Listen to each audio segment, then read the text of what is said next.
All right, so we're back with the A6. We just threw the secondary air injection pump in. It goes right down here if you can see it.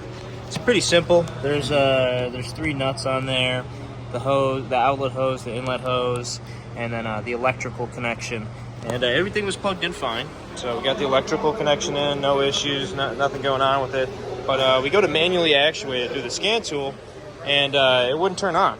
And so we didn't get a bad pump, so we put power and ground to it. Didn't have a bad pump, it's spinning. But if we try to actuate it through the computer, it's not spinning. So this kind of leads me to believe that excessive amperage draw that we saw yesterday, as we hooked power and ground up to it, got real hot real quick.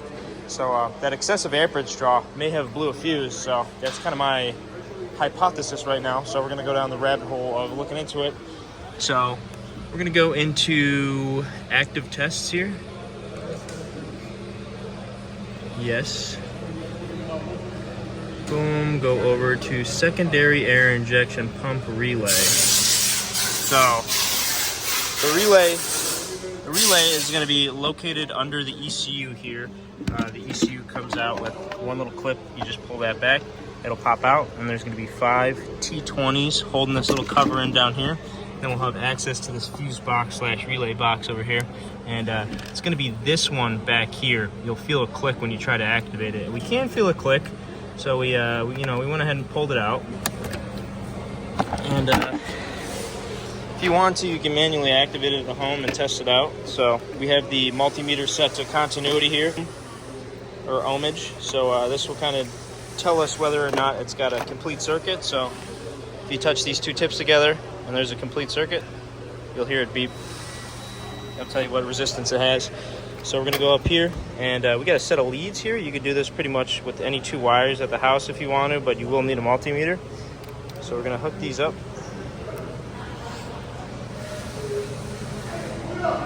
Hook them up. Got the relay right here, so we could already hear it clicking.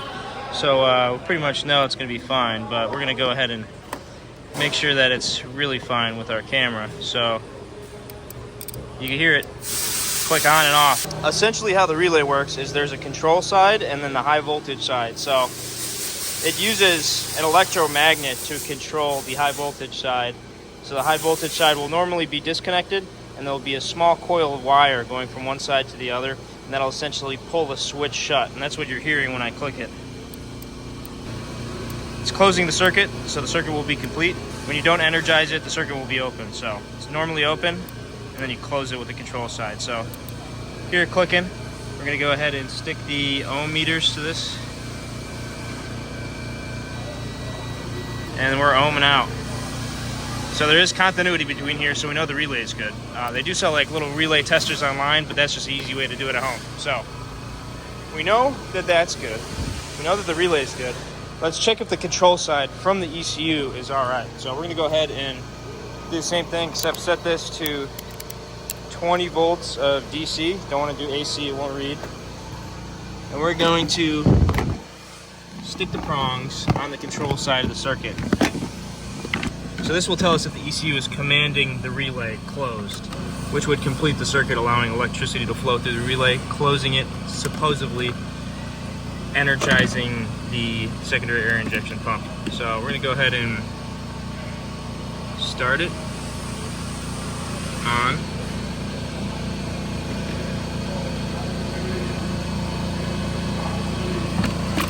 Probably help if I had the ignition on.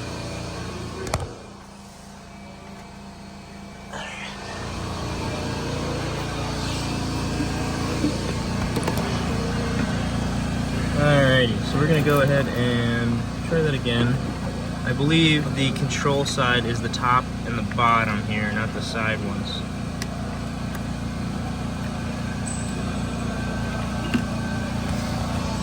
Alright. Secondary air injection pump relay. Start. Okay.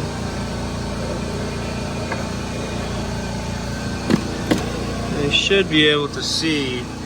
So that's the ECU turning on and off the power to energize the control side of the relay. So we do have power and ground there. So the ECU is energizing the relay as it should. But let's check the high voltage side See if there's anything there. There's no voltage there. There should be voltage here. There should be power and there should be ground, but there's nothing. We're gonna go look at the wiring diagram and see what we find. All right, so this is pretty simple. We got the motor right here. So this is what we just replaced. So it doesn't have power going to it. So if we look here, the relay is good. So we know that the control side of the relay, which is right here, there's the electromagnet. This side and this side we just verified was good. And the relay itself is good. So we don't have power coming in here. So power will go from this 50 amp fuse here down into the relay. It's normally open. When the ECU energizes the electromagnetic coil, it'll close this circuit and allow electricity to flow through here.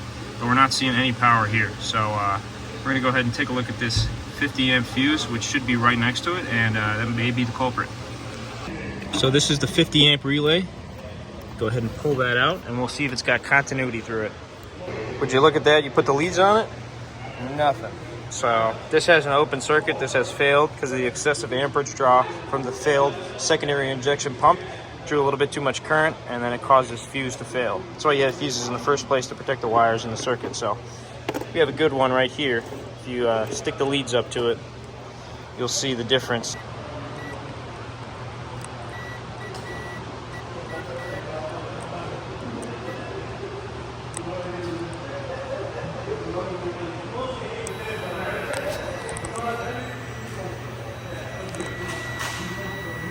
So this one has continuity, so this is a good fuse. We're gonna throw away that bad fuse, put this in and try it again. You can go ahead and activate this again. Okay.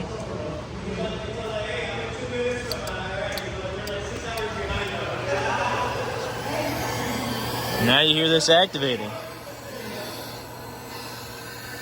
Still gotta get a filter on there, but now it's turning on. You can hear it, so it's pumping air in. So that is it. That's how you figure it out. This pump went bad, drew too much current, ended up causing that 50 amp fuse to blow, which resulted in no power going to this thing, even though the relay was activating. So before you start throwing parts at it, do your due diligence and figure stuff out.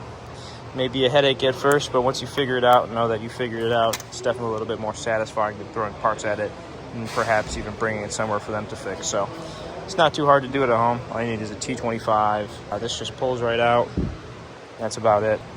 Multimeter and some leads. You can probably get these two on Amazon. I got that on Amazon for 20 bucks. Got this on the Snap-on truck for, I'm not telling you the price, but you can probably get these for 20 bucks. That pretty much concludes figuring this out. So that's activating now. He's not going to have any more issues.